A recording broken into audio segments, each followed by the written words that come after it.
Bom momento, alunos do curso Luiza Maim, alunos das turmas de PISM 2 e ENEM e PISM 3. Hoje a gente está retomando aqui as nossas falas sobre o petróleo, né, e a geopolítica do petróleo, e hoje a gente vai tratar especificamente do Brasil, né? Professor, mas por que o Brasil em separado dos outros? Então, gente, nos últimos 20 anos, o Brasil apresentou uma série de características. Na verdade, desde 1996, o Brasil apresenta uma série de características sabidas de como a geopolítica do petróleo tem interferido não só na política interna, como na nossa economia, no nosso desenvolvimento tecnológico, né? E também nas questões de relações internacionais, né? No caso maior, na subserviência do país agora, na sua relação com os Estados Unidos, claro, propiciada pelo último governo eleito, né? Que está totalmente alinhado com a política econômica dos Estados Unidos, não só com a política econômica, né? Mas com a política ideológica dos Estados Unidos, e está alinhado numa condição ruim, né? Que é uma condição de subserviência, de servidão, não numa condição de paridade. Entendam, gente. Nem tudo que é bom para os Estados Unidos é bom para nós. Se eles enxergam coisas boas na gente, é porque eles podem tirar proveito de nós, não trabalhar com a gente, né? Mas vamos tratar aí sobre o Brasil. Primeira coisa que eu tenho que deixar claro para vocês, já que eu estou lendo aqui, meio preparado, é o seguinte, que o Brasil, desde a última década, já é sabido que o Brasil tem reservas enormes de petróleo que fariam com que o país saltasse muitas posições no ranking das maiores reservas, né? Hoje, assim, estava falando para vocês, os mapas que eu mostrei demonstravam que o Brasil era a 15ª reserva, mas saltaria para ficar entre as 10. E, atualmente, poderia estar até entre as 5, né? Porque não se sabe a extensão das reservas de petróleo encontradas no pré-sal brasileiro.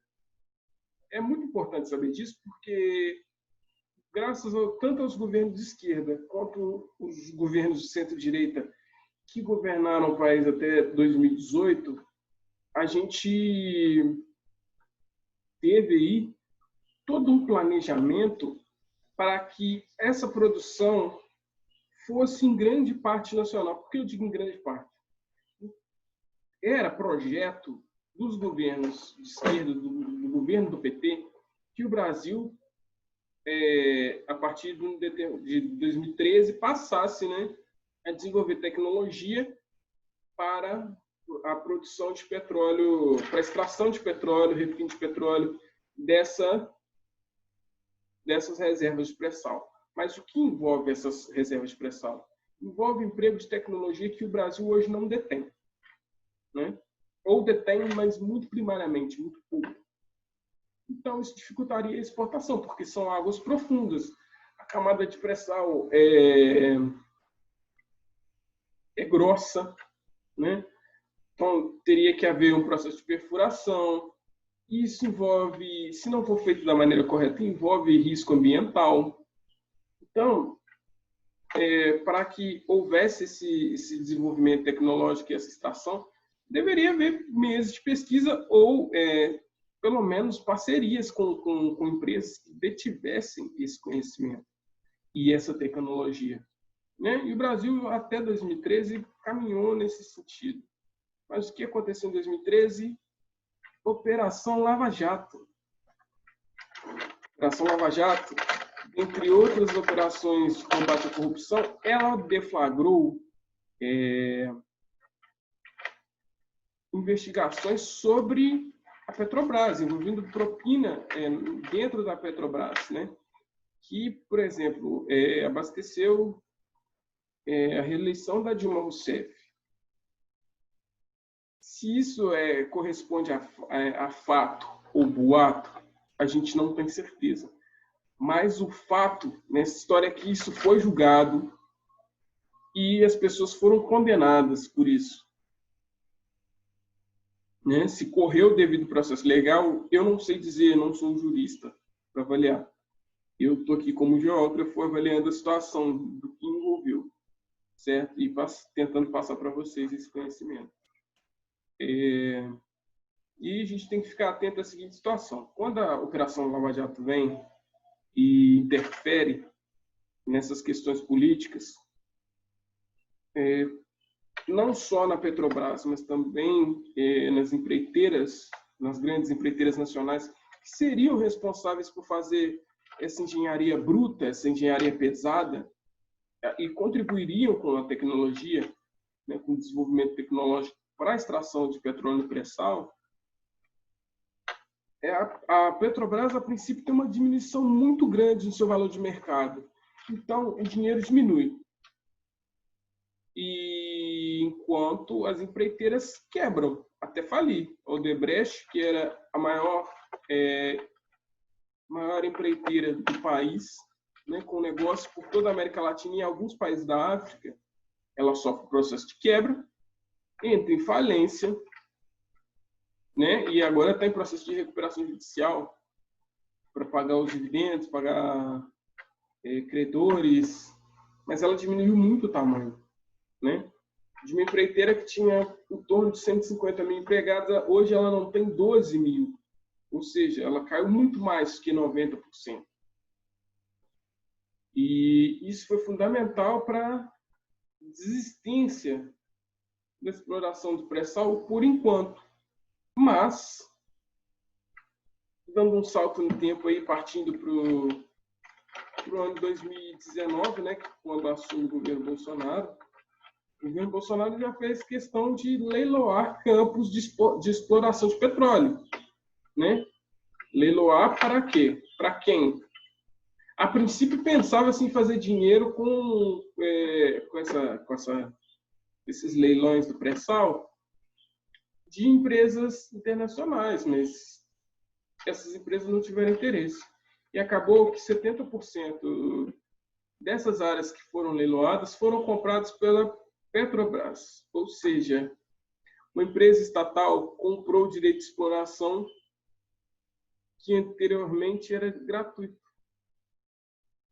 Nós pagamos por aquilo que era nosso e ainda perdemos 30% para uma empresa chinesa. Só no Brasil que acontece esse tipo de coisa, gente, porque isso é uma burrice tremenda. Tremenda. E entra uma outra questão, né? Deixa eu ser mais direto para vocês agora, porque é a parte econômica. Se o Brasil tivesse feito exploração e tivesse se confirmado como explorador do pré-sal, a gente ia ter uma característica de crescimento muito grande, porque a gente ia passar a fazer parte da OPEP, né, dos países, Organização dos Países Produtores e Exportadores de Petróleo, e com isso nossa economia daria um salto gigante. Por quê? A gente ia ter, talvez aí, no ápice da exploração do petróleo, talvez a quinta maior produção de petróleo no mundo. Isso é muita coisa, gente. Isso injeta muito dinheiro na economia. Isso poderia financiar muita coisa. Para quem não sabe, a lei de exploração do petróleo, do pré-sal, ela foi construída de modo que, acho que em torno de 12% de tudo que fosse explorado no pré-sal, os valores deveriam ser revertidos para a educação brasileira. O atual governo tenta mudar isso, porque eles entendem que a verba para financiamento da educação brasileira deveria primeiro sair da União, né? Não de uma lei. E segundo, que eles entendem que o teto de gastos deveria ser respeitado. E com essa injeção de dinheiro na mão do governo, eles poderiam pagar a dívida pública. Gente, sem nenhum viés ideológico, analisando friamente a situação, Nem sempre pagar a dívida pública quer dizer que o país está botando as suas contas em dia. A maior parte da dívida pública é refinanciamento de dívidas com bancos. E olha que ironia, esses bancos são os mesmos que, quando entram em situação de crise, pegam dinheiro de quem? Do governo. Só que na hora que o governo pega dinheiro desses bancos, eles cobram juros exorbitantes. E quando os bancos pegam dinheiro do governo, o governo cobra juros baixos. Isso correndo o risco de tomar calote de banco, porque acontece. Então, o banco não joga para perder. E aí, essa situação toda, né, do pré-sal, da exploração do pré-sal, do leilão dos lotes do pré-sal, isso tudo demonstra que a política brasileira não pensa a longo prazo. Porque se pensasse, talvez a alternativa do desenvolvimento nacional para a exploração desse pré-sal fosse a mais correta. Mas por que não foi feito? Porque não é de imediato. Requer investimento em educação, requer investimento em formação de profissionais de engenharia, formação de profissionais de geografia, porque os geógrafos também estudam solos, geólogos, não só geógrafos, engenheiros de mina, engenheiros de petróleo, engenheiros civis, engenheiros ambientais, engenheiros mecânicos, biólogos, matemáticos, físicos. Entendem? É uma gama de profissionais muito grande envolvidas só na produção e exploração do petróleo do pré-sal. Ou seja, mas que investe em educação lucra consigo mesmo, porque vai produzir para si. Então, pensando num viés de análise mais tranquilo, a gente percebe que esse valor atrelado, esse valor de investimento da educação nacional atrelado ao pré-sal, era uma jogada mais que certeira, porque ia ser revertido para o próprio país. Mas já não está sendo visto assim, entende? Já não está sendo mais visto dessa forma. Então, a gente muda o jogo. E aí, eu quero dizer para você o seguinte. Já que a gente não foi capaz de entrar no pré-sal, isso diminuiu um pouco de explorar o pré-sal, isso diminuiu as chances da nossa entrada na OPEP. Então, se a gente não entra na OPEP, a gente não tem poder de barganha com o petróleo. Se a gente não tem poder de barganha com o petróleo, dificilmente esse petróleo que nós produzimos hoje e podemos produzir no futuro próximo vai garantir para a gente uma injeção de dinheiro em investimento estrangeiro. Entendem? É uma condição de país...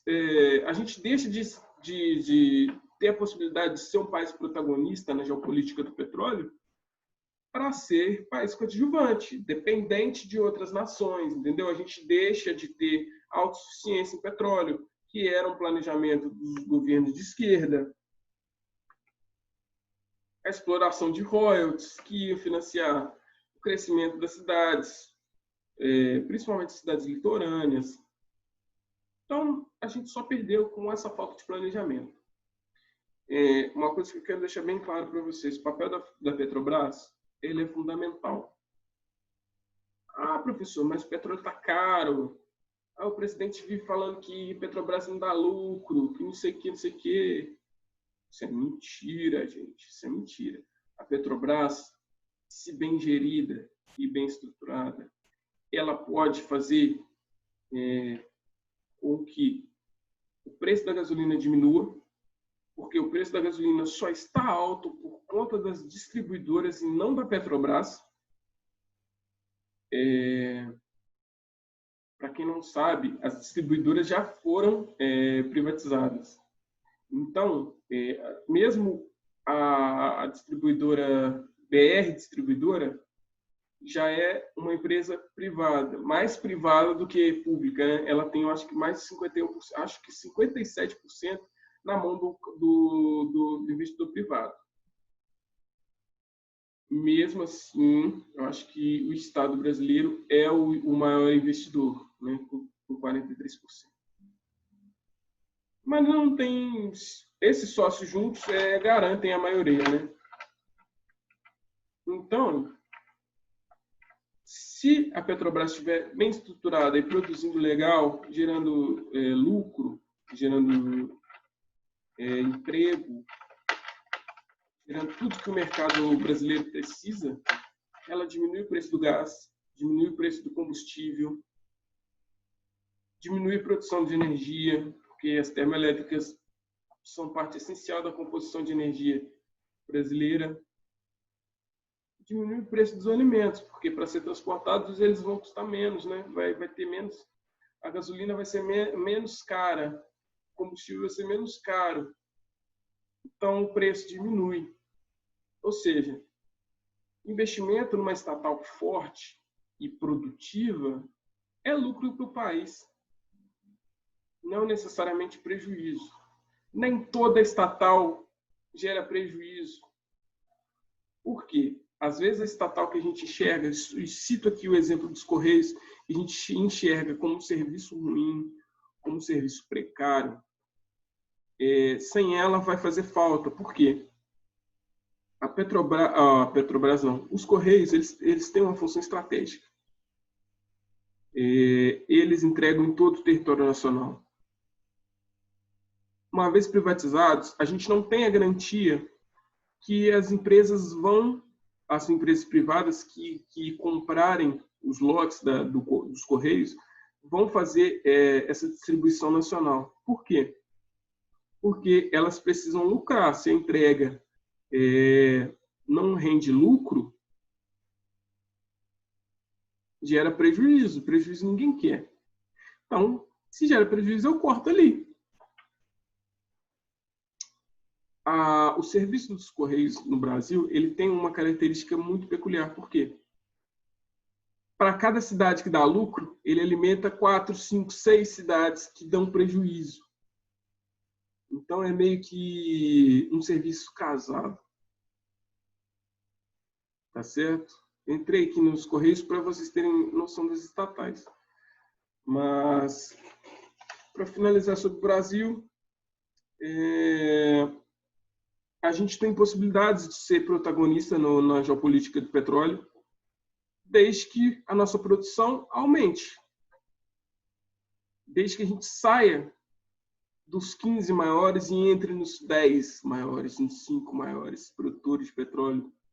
Porque aí a gente ganha condição de autossuficiência e aí o preço da gasolina, nossa, vai cair vertiginosamente. Por quê? Porque a gente produz aqui mais do que suficiente para o consumo interno e para saciar a quantidade da exportação, tá certo? E a gente vende muito petróleo para fora. Hoje a gente vende mais do que a gente... hoje a gente vende muito mais do que a gente tem disponível aqui para comprar, porque para comprar para nós a gente tem que importar, tá certo?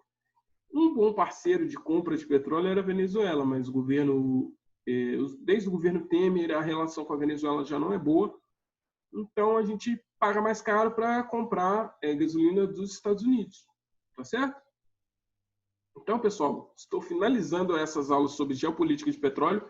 Na próxima semana, a gente vai entrar aí já nas aulas sobre agricultura brasileira, tá certo? Vou falar sobre a tecnologia no campo, as características da agricultura brasileira e também sobre a espacialidade rural. É muito importante que vocês saibam isso, tá certo? Então, bons estudos, boa semana para vocês e até mais.